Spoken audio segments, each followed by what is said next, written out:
Hi everyone, in this video tutorial I will show you how to create your working directory and set your working directory to save your own project. First, let's go to File,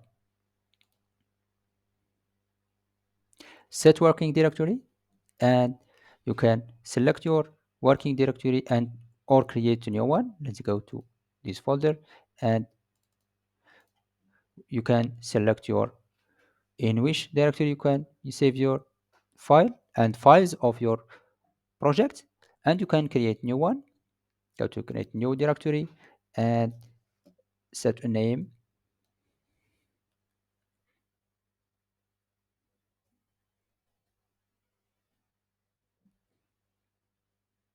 example project one.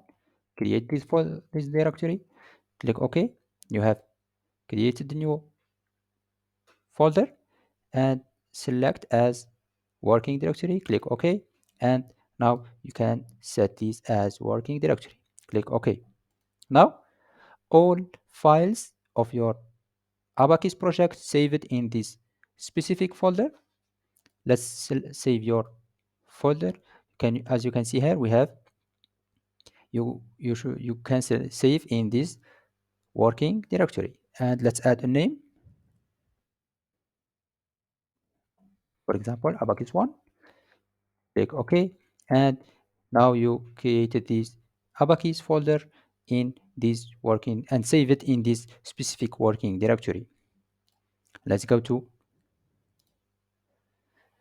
this folder, double click on it, and you can see your own files, save it in this specific directory.